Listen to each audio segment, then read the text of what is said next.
Welcome everyone, welcome to Navyug study forum. Combine पूर्व परीक्षा 2026 अवघ्या 1-2 दिवसावरती आलेली आहे.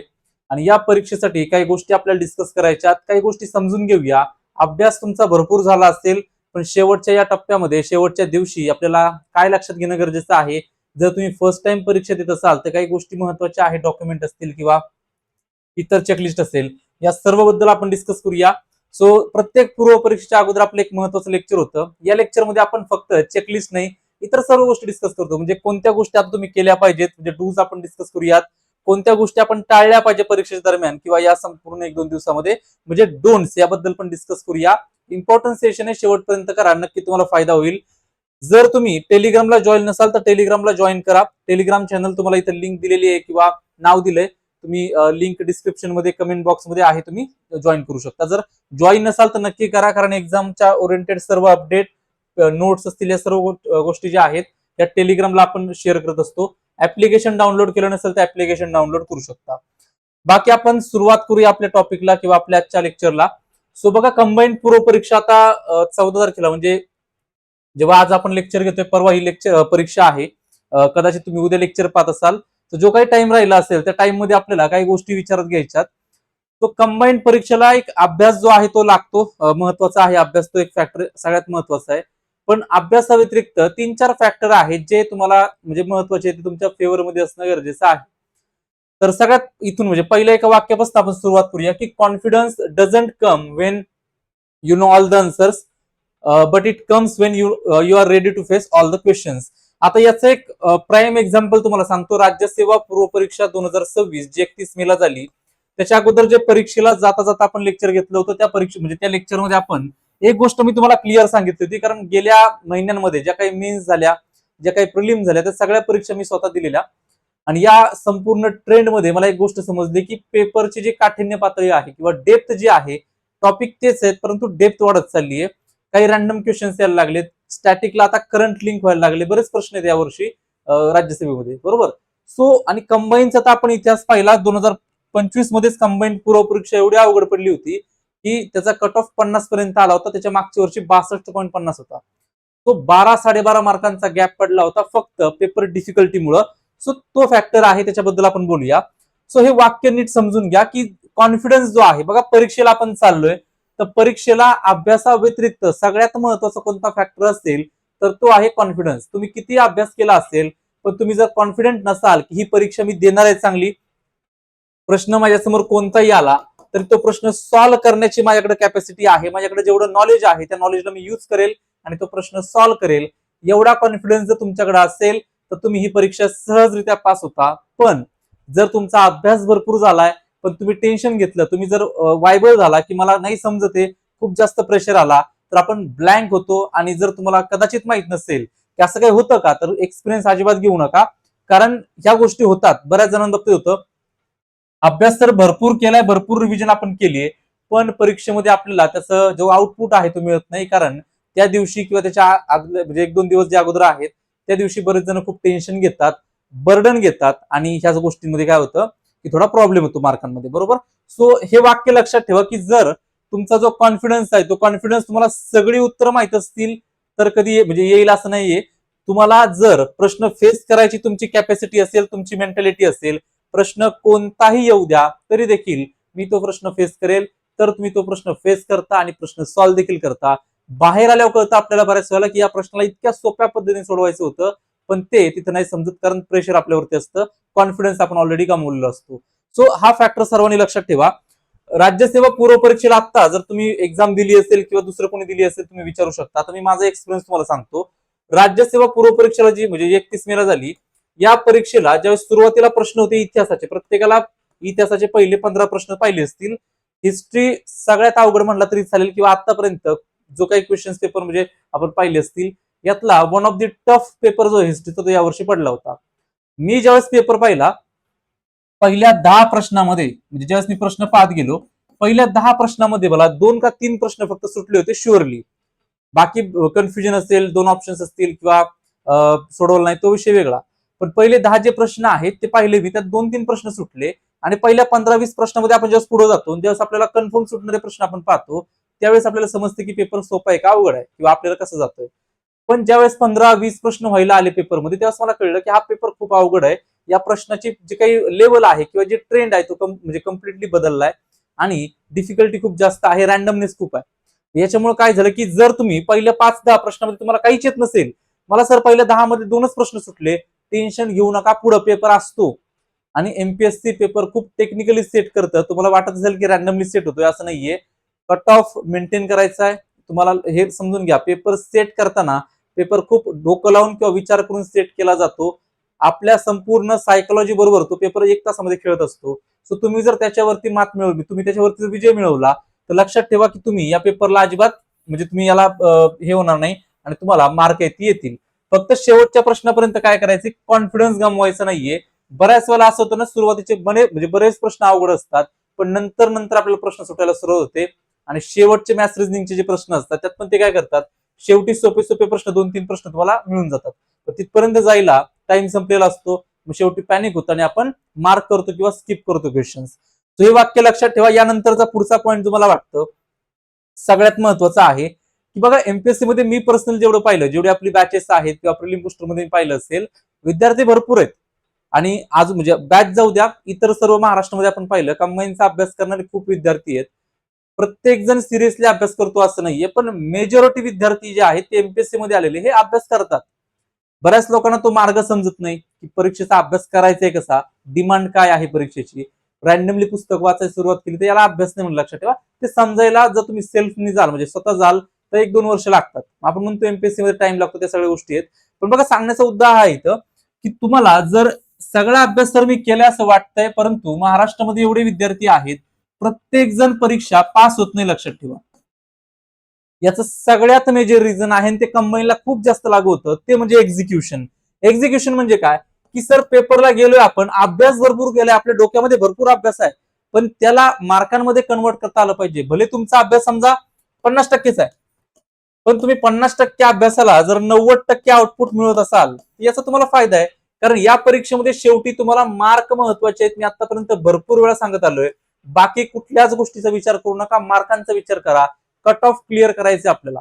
कट ऑफ क्लिअर करायचं असेल तर मार्क मिळवायचे आहेत, आणि मार्कांच्या व्यतिरिक्त या परीक्षेमध्ये किंवा या क्षेत्रामध्ये काही महत्वाचं नाही.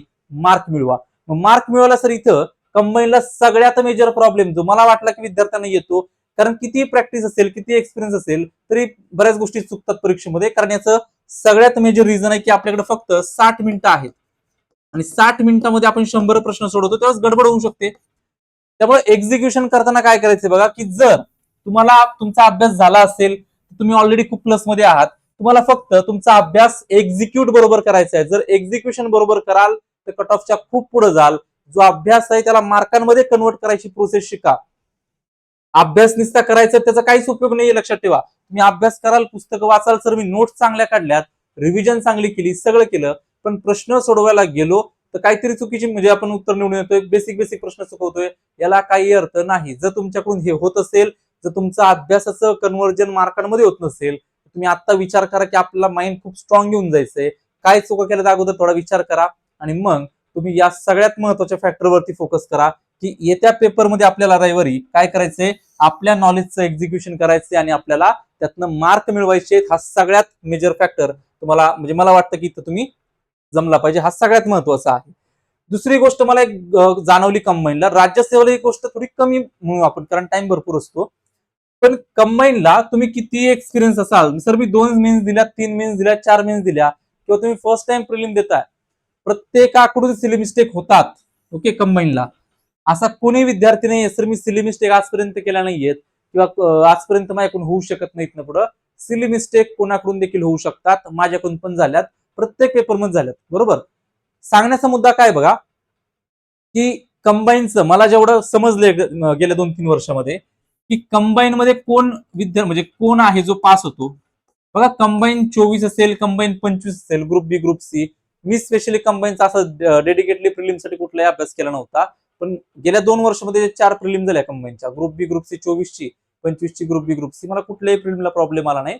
ओके, सो सांगण्याचा मुद्दा काय बघा, की कंबाईनला जर तुम्हाला मार्क मिळवायचे असतील तर कंबाईनला कोण कट ऑफ क्लिअर करतात, तर त्याचं क्लिअर उत्तर आहे जो विद्यार्थी सिली मिस्टेक कमी करेल. जर तुम्ही सिली मिस्टेक केलीच नाही तर ती सगळ्यात चांगली गोष्ट आहे, पण आपण पकडून चालूया की कंबाईनचा पेपर इतका रश मध्ये असतो, एका तासामध्ये 100 प्रश्न सोडवायचे, सिली मिस्टेक प्रत्येकाकडे होऊ शकतात. काय होतं की एखादा प्रश्न आपल्याला माहितीये, आपल्या समोर 4 उत्तर आहेत, आपण OMR वरती आपल्याला समजतं की आपण या 2 मध्ये कन्फ्युज आहे, आपण याला चॉईस करतो, आपण इथं गोल करतो दुसऱ्याला, आणि गोल करतानाच आठवतं की याचं उत्तर तर 3 आहे. मग सगळं आठवती कन्सेप्ट की याचं उत्तर तर किती सोपं होतं, 3 उत्तर होतं, आणि ऑलरेडी आपण 2 ला गोल केलाय. टेन्शन घ्यायचं नाही, एखादी सिली मिस्टेक ही प्रत्येकाची होते, त्याच्यामुळे पुढच्या प्रश्नामध्ये कुठलाही परिणाम नाही झाला पाहिजे याची आपल्याला काळजी घ्यायची. सो प्रश्न गोल करताना किंवा उत्तर आपल्याला तिथं देताना OMR मध्ये आपल्याला समजतं की आपली सिली मिस्टेक होतीये, आपले उत्तर चुकतंय, हरकत नाहीये, एखादा प्रश्न साईडला ठेवा, बाकीचे प्रश्न व्यवस्थित सोडवा. कारण याचं जर तुम्ही टेन्शन घ्याल की हाताने आपण चूक केली, आता अवघड आहे मार्क मिळवणं, तर लक्षात ठेवा काही फरक पडत नाही, बाकी प्रश्नावरती परिणाम याचा होतो बऱ्याच जणांचा, त्यामुळे पेपर अवघड जातो. तो सिली मिस्टेक जे आहेत ते टाळायच्यात. आणि कोण विद्यार्थी पास होतो हे कायम लक्षात ठेवा, जो सिली मिस्टेक कमीत कमी करेल तो कंबाईनला क्वालिफाय होण्याचे चान्सेस खूप जास्त असतात. तुम्ही ट्राय करा की आपल्याकडून एकही सिली मिस्टेक होणार नाही, झालीच एखादी तरी त्याचा परिणाम दुसऱ्यावरती आपण करायचा नाही. कारण ना खूप इझी प्रश्न सुटतात. आपण जर पाहिलं, मागच्या वर्षी माझा कंबाईनला भूगोलाचा एक प्रश्न चुकला होता. मी भूगोल गेल्या 4-5 वर्षापासून शिकवतोय, आणि भूगोलाचा, महाराष्ट्र भूगोलाचा एकदम सोपा प्रश्न होता, तो हाताने चुकला. बरोबर, कारण गडबडीमध्ये जो म्हणजे पेपरचा जो सगळा फ्लो आहे, 1 तासाचा जो टाइम पळत असतो, त्याच्यामध्ये मी दुसरा काहीतरी गोल केला. बरोबर, सो हे होतं प्रत्येकाकडून. मी काय सांगतोय की भूगोल मी गेल्या 5 वर्षापासून शिकवतोय, आणि तरी देखील सगळ्यात सोपा जो पेपर मधला प्रश्न होता तो माझ्याकडून चुकला होता. पण त्याचा परिणाम बाकी प्रश्नावरती कुठेही करून दिला नाही मी. हे तुम्हाला पण करायचंय. सिली मिस्टेक झाली, इट्स ओके म्हणायचं, पुढे जायचं आणि बाकी गोष्टी व्यवस्थित सोडवायच्या. पण ट्राय करा की पहिल्या ह्याच्यामध्ये सिली मिस्टेक होणारच नाही आपली. सो हे सर्वांना समजलं असेल की सिली मिस्टेक जो करेल जास्तीत जास्त त्याचा अवघड आहे, सिली मिस्टेक जो कमी करेल त्याचा जो स्कोर आहे तो वाढतो, कारण हातातले प्रश्न चुकले तर अवघड होतं. आणि तिसरा महत्वाचा फॅक्टर मला वाटतं टाइम मॅनेजमेंट, कारण हे पाहिजे आपल्याला. मोजून आपल्याकडे 60 मिनिटं असतात, आणि जगातला सगळ्यात फास्ट 1 तास जर तुम्हाला अनुभवायचा असेल तर तो आहे कंबाईंड प्रिलिमचा 1 तास किंवा मेन्सचा. हा 1 तास सगळ्यात फास्ट जातो, समजतच नाही कसा गेला. 1 तासामध्ये आपल्याला समजत नाही अर्धा तास कधी झाला, 45 मिनिटं कधी झाली, आणि आपलं जर नियोजन नसेल तर आपल्याला पेपरमध्ये 100 प्रश्न वाचून देखील होऊ शकत नाहीत. जर तुम्ही फर्स्ट अटेम्प्ट देत असाल, तुम्हाला एक गोष्ट सांगतो की प्रश्न कंबाईनला सोडवताना आपल्याला काय करायचंय की कुठल्याही प्रश्नावरती जास्त रमायचं नाहीये. की सर हा प्रश्न मी वाचलाय माझ्या नोट्स मध्ये, एवढं डिटेल आहे, पण लक्षात ठेवा तो जो प्रश्न ट्रॅप क्वेश्चन असतील ना, एमपीएससी बरेच ट्रॅप प्रश्न टाकतात मध्ये आधी, जर त्या प्रश्नामध्ये तुम्ही ट्रॅप झाला, तुम्ही जर ते इगो वरती घेतलं की मी एवढा अभ्यास केलाय, मला माझ्या नोट्स मध्ये लिहिलेला आहे, मला हा सुटलाच पाहिजे, आणि त्याच्यामध्ये विचार करत बसाल, काहीतरी आठवलं खाली लिहित बसला, गरज नाही. पुढच्या प्रश्नावरती जा. कदाचित पुढच्या 10 प्रश्नामध्ये 5-6 प्रश्न इतके सोपे असतील की 1 लाईनर 10 सेकंदामध्ये उत्तर तुम्हाला सापडतील. मग याच्यासाठी या एका प्रश्नासाठी पुढच्या 5-6 प्रश्नाला सॅक्रिफाईस आपल्याला करायचं नाहीये. लक्षात ठेवा, तुमचा पेपर 100च्या 100 प्रश्न वाचून झाले पाहिजेत, त्याच्यावरती विचार करून झाला पाहिजे. विचार म्हणजे असं नाही की 1-2 मिनिटं विचार केला, पण जे काय तुमचं क्विक अनालिसिस असतं ते झालं पाहिजे. कारण कंबाईनला मेजरली कसं असतं की एखादा प्रश्न समजा पहिल्या प्रश्नापासून सुरुवात केलेली आहे, आणि पहिल्या प्रश्नाला सुरुवात केल्यानंतर एक तर तो प्रश्न येतो किंवा येत नाही याचे चान्सेस जास्त असतात. मी नंतर विचार करेल किंवा मला नंतर आठवल्यानंतर उत्तर सापडेल, असे कंबाईनला प्रश्न क्वचित असतात. 5-10 प्रश्न असू शकतात, पण बाकी 80-90 प्रश्न जे आहेत किंवा मेजरली 90-95 प्रश्न, हे जे प्रश्न आहेत लक्षात ठेवा, ते प्रश्न एक तर तुम्हाला येतात किंवा तुमच्या झोनच्या बाहेरचे असतात, तुम्ही कधीच वाचलेलं नसतं. हे लक्षात घ्या. जर सिन्सिअरली अभ्यास केला असेल तर वाचलेलं तुम्हाला तिथं आठवतं, लगेच क्लिक होतं की 4 मधलं उत्तर काय. तो सांगण्याचा उद्देश काय बघा, की जर तुम्ही या वेने सोडवलं, आपल्याकडे वेळ नसतो, आणि गोल करायचं मागं ठेवू नका, कारण तुम्ही जर मार्किंगला मागं ठेवलं तर खालीवर होऊन जाते मार्किंग. म्हणजे OMR मध्ये तुम्ही म्हणला की मी पहिले पेपरवरती सोडवतो, आणि ही जर सवय तुम्हाला असेल तर मला वाटतं ही थोडी धोकादायक आहे. कारण काय होतं की आपल्याला गोल करताना मग एखाद्या प्रश्नामध्ये रॅन्डमली आपल्याला कुठेतरी दुसरीकडे गोल करतो आपण, आणि मग ते सिक्वेन्स चुकू शकतो. त्यामुळे प्रश्न तुम्हाला माहिती आहे, इतिहासाचा पहिला प्रश्न आहे समजा, आणि या प्रश्नामध्ये मला माहिती आहे याचं उत्तर 3 कन्फर्म आहे, लगेच गोल करून टाका. कारण नंतर तुम्ही म्हणाल विचार करतो, आणि नंतर विचार करायला येतो या प्रश्नाकडे परत, आणि जर वेळ नाही पुरला मॅथ्स रिझनिंगला शेवटी, तर आपण याचा कदाचित 3 माहित असून देखील गोल करताना चुकून 2 गोल करतो. किंवा काही लोक म्हणजे आपण म्हणतो ना की तुक्के मारा गेलो आपण, पेपरचा अटेम्प्ट कमी होतो सर, 70 अटेम्प्ट झालाय, शेवटचे 1 मिनिट राहिलाय, 10 गोल डायरेक्ट रॅन्डमली करून टाकतो, आणि ते रॅन्डमली गोल करताना याचं 3 उत्तर ऑलरेडी तुम्हाला माहित होतं, पण तरी तुम्ही रॅन्डमली डोळे झाकून गोल करताना याचं 4 किंवा 2 केलं. ज्यावेळेस घरी येऊन बघाल याचं 3 मला माहित होतं, ज्यावेळेस मी विचार केला तेव्हाच 3 केलं असतं तर मार्क वाढला असता. तो जर माहित असेल तर गोल करा, विषय त्या प्रश्नात तिथे संपवा. हा मुद्दा समजला असेल सर्वांना टाइम मॅनेजमेंटचा. दुसरा मुद्दा हा आहे बघा याच्यामध्ये, की तुम्हाला माहित पाहिजे की मला मॅथ्स आणि रिझनिंगला किती मार्क घ्यायचे किंवा मला किती वेळ द्यायचा आहे. कारण मॅथ्स रिझनिंग हा असा विषय आहे जो प्रत्येकाला जमत नाही किंवा प्रत्येकाला अवघडही जात नाही. मिक्स आहे. बऱ्याच जणांना हे खूप चांगलं जमतं, बऱ्याच जणांना जमतच नाही. तुम्हाला तो बॅलन्स आतापर्यंत केला असेल, तुम्ही टेस्ट सोडवले असतील किंवा आतापर्यंत अनालिसिस समजलं असेल, की मला मॅथ्स रिझनिंग मधनं किती प्रश्नांचे ऍटलिस्ट मिनिमम बरोबर आणायचे आणि मला जीएस मधनं किती बरोबर आणायचे. माझा पर्सनली तुम्हाला सांगतो, मॅथ्स रिझनिंग मलाही चांगलं जमत नाही एवढं. मॅथ्स रिझनिंगला 20 पैकी माझं टार्गेट असतं की मी 10-12 पर्यंत जर आणले बरोबर तर मला जीएस सपोर्ट करेल. आणि जीएस सपोर्ट केल्यानंतर ऍटलिस्ट प्रिलिम्सला बरं का, मेन्सला 22 पैकी 22 सोडवा, ते जमलेच पाहिजेत. मेन्सला कारण आपल्याला क्वालिफाय नाही करायचं, आपल्याला म्हणजे कट ऑफ क्लिअर हे नाही करायचा, मार्क मिळवायचे जास्तीत जास्त. इथं आपल्याला कट ऑफ क्लिअर करायचे फक्त. सो इथं म्हणजे माझं पर्सनल मी तुम्हाला सांगतो की माझ्या डोक्यात काय असतं की मॅथ्स रिझनिंगला 20 पैकी म्हणजे 10-12च्या आसपास जर बरोबर आले तर मला जीएस ला खूप जास्त सपोर्ट मिळेल आणि मला काही प्रॉब्लेम येणार नाही. एवढे आले तर खूप चांगलं, म्हणजे माझ्यासाठी खूप चांगली कंडिशन आहे. तर तुम्ही तुमच्या डोक्यात ते डिसाईड करा की मला मॅथ्स रिझनिंगला किती आणायचे. मला 15, मला खूप चांगलं जमतं सर, 20 पैकी मला 18 तरी आले पाहिजे, 17 तरी आले पाहिजे. पण हे लक्षात ठेवा की याला तेवढा टाइम पण तुम्हाला द्यावा लागेल. आता ज्यावेळेस माझ्या डोक्यामध्ये आहे की मला 10-12 करेक्ट आणायचे एकदम व्यवस्थित, त्यावेळेस मी त्याला 15 ते 18 मिनिटं देऊ शकतो लास्ट. म्हणजे एकदम शांतपणे सोडवायचे असतील कन्फर्म 10 ते 15, खूप झाले एवढे, म्हणजे जास्त उलट टाइम दिलाय मी. 15 मिनिटं समजा पकडले आपण, तरी माझा 45 मिनिटांमध्ये मला जीएस चांगलं सोडवता येईल. ते प्रत्येकाने डिसाईड करा की आपल्याला मार्क कुठनं किती फेच करायचे. तो याचा थोडा बॅलन्स करा. मॅथ्स रिझनिंगला टाइम किती ठेवायचा. बऱ्याच जणांना खूप चांगलं जातं मॅथ्स रिझनिंग. बरेच जण काय करतात की 35-25 करतात. 35 मिनिटांमध्ये जीएस सोडवायचं आहे, 25 मिनिटांमध्ये आपल्याला मॅथ्स रिझनिंग सोडवायचंय, असंही करू शकता. प्रत्येकाची मेथड वेगळी आहे, मार्क मिळवा फक्त. ओके. आणि जर पेपरमध्ये तुम्हाला वाटलं, आणि मी तुम्हाला नेहमी सांगतो की तुम्ही ज्यावेळेस अटेम्प्ट करता त्यावेळेस अटेम्प्ट करताना थोडंसं व्यवस्थित करा, कारण अॅक्युरेसी मेंटेन करणं, हे जर तुम्हाला वाटलं माझी अॅक्युरेसी येते चांगली, तर तुम्ही लिमिटेड अटेम्प्ट करू शकता. पण जर तुम्हाला वाटलं की याची अॅक्युरेसी मला गॅरंटीज नाही पेपरमध्ये किती बरोबर येतील, कारण 70 अटेम्प्ट केला तर 70 पैकी 60 बरोबर आणावं लागतील. 70 पैकी 60 आणल्यानंतर कुठेतरी 57 किती स्कोर येईल बघा, निगेटिव्ह करून 10 वजा केल्यानंतर किती येईल तुमचं बघा. तो ही अॅक्युरेसी आणणं 70 पैकी 60 हे अवघड आहे, इम्पॉसिबल नाही, बरेच जण आणतात देखील. पण जर तुम्हाला डाऊट आला ना की 70 पैकी 60 सर नाही यायचे आपले, तर पुढचे प्रश्न थोडी रिस्क घ्या, प्रश्न सोडवा. जर 2 ऑप्शन मध्ये कन्फ्युज असतील तर तुम्ही ट्राय करा की कुठलं सगळ्यात बरोबर वाटतंय. ही रिस्क घ्यावी लागेल मार्क मिळवण्यासाठी, कारण मार्क मिळवायचे आहेत. बाकी कुठलाही नियम तुम्ही डोक्यात नाही लक्षात ठेवायचा की आपल्याला मार्क मिळवणे एवढंच लक्षात ठेवायचंय. मग ते 70 मिळवायचे, 60 मिळवायचे, 65 मिळवायचे, किती तुम्ही डोक्यात टार्गेट ठेवा, मार्क मिळवा. ओके. सो हे टाइम मॅनेजमेंट अत्यंत महत्वाचं आहे. लास्ट पॉईंट आपला चेकलिस्ट. अजून 1-2 पॉईंट डिस्कस करूया. बघा चेकलिस्ट मध्ये काही नवीन विद्यार्थी असतील तुम्हाला सांगतो, तुमचं जे ऍडमिट कार्ड आहे त्याची ऍडमिट कार्डची झेरॉक्स करा. ऍडमिट कार्डची झेरॉक्स केल्यानंतर दुसरी गोष्ट, तुमचं जे आयडी आहे ते ओरिजिनल घेऊन जा आणि या आयडीची झेरॉक्स करा एक. आता कंबाईनच्या प्रिलिमला एकच लागते, पण सोबत 2 ठेवा, काय प्रॉब्लेम नाही, एखादी हरवली तर प्रॉब्लेम नको. बरोबर. आणि बाकी याच्या व्यतिरिक्त तुमचं पेन आहे, जो बॉल पेन आहे ब्लॅक, जेल पेन नाही चालत, बॉल पेन. ओके. यानंतर बाकी मग सगळ्या गोष्टी आपण म्हणतो कॉम्प्लिमेंटरी आहे. घड्याळ अॅनालॉग वाला कंपल्सरी न्या, कारण टाइमच माहित नसेल किती चाललाय तर पेपर मॅनेज होत नाही. लक्षात ठेवा, घड्याळ प्रत्येकडे पाहिजे कंबाईनला ऍटलीस्ट, याच्याशिवाय पेपर देऊ नका. या 5 गोष्टी कंपल्सरी आहेत, तुम्हाला न्या. आणि बाकी मग कॉम्प्लिमेंटरी आहे. जर तुम्हाला काही पाणी न्यायचं असेल 1 तासासाठी किंवा काही गोळ्या बिस्किट चॉकलेट न्यायचं असेल, ते कंपल्सरी नाहीये, ते तुमच्या ह्याच्यावरती डिपेंड आहे. ओके. सो आय होप की एवढं सगळं क्लिअर असेल. आणि हे सगळ्यात महत्वाचं लक्षात ठेवा, जर तुम्ही कॉन्फिडन्स लूज केला तर पेपर अवघडच जातो. जर तुम्ही शुअर असाल ना मी अभ्यास केलाय आणि मला त्याचं रिफ्लेक्शन पेपरमध्ये 1 तासामध्ये करायचंय, बाकी मला काही महत्वाचं नाही, 11च्या अगोदर आणि 12 नंतर काही तुम्हाला मॅटर करत नाही किती येतंय किती नाही. 11 ते 12 मध्ये तुम्हाला जेवढा कॉन्फिडन्स आहे त्या कॉन्फिडन्सने पेपर सोडवा.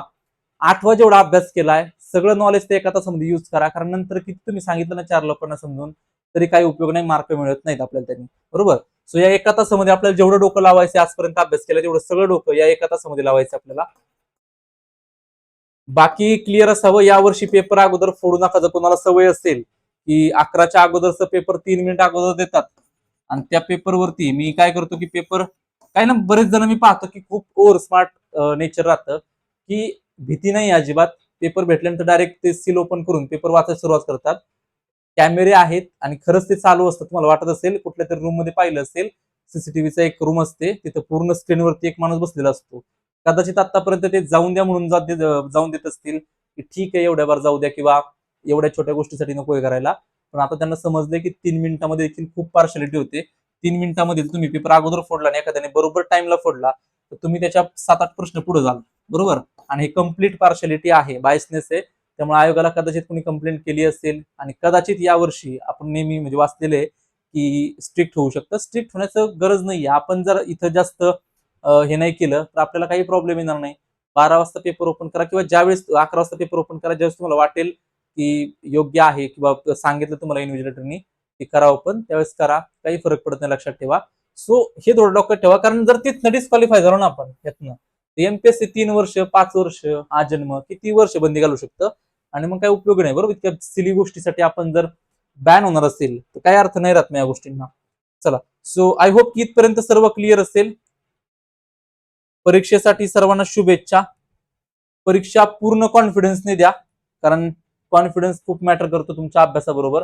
जर कॉन्फिडन्स नसेल तर प्रॉब्लेम होतो. कॉन्फिडन्स असेल तर कदाचित लिमिटेड अभ्यासावर देखील पास होऊ शकता. या गोष्टी लक्षात राहू द्या. चालेल. सो परीक्षेसाठी सर्वांना शुभेच्छा. All the best. 1 तास व्यवस्थित सोडवा. डोकं लावा. पूर्ण जेवढा अभ्यास केला तेवढा. बाकी काही विचार करू नका. सगळ्यात महत्त्वाचं, शांत डोक्याने जा. आज, उद्या आणि परीक्षेच्या दिवशी लोड घेऊ नका. शेवटच्या तासापर्यंत अभ्यास करतो सर, करा बिंदास. पण अभ्यास करताना तो अभ्यास आपल्या डोक्यात जास्त बर्डन क्रिएट नाही करणार, इथपर्यंत करा. लाईट, आपण जसं नाश्ता करतो तशा पद्धतीने लाईट वाचा. त्या गोष्टीचा आपल्याला त्रास नाही झाला पाहिजे. शेवटच्या दिवसांमध्ये अभ्यास कसा करायचा हे आपोआप सुचतं आपल्याला. सो त्याचं काही टेन्शन घेऊ नका आता. आय होप की क्लिअर असतील. सो पुन्हा एकदा परीक्षेसाठी सर्वांना ऑल द बेस्ट. नीट पेपर द्या आणि शुभेच्छा. पेपर झाल्यावर भेटू आपण. थँक्यू.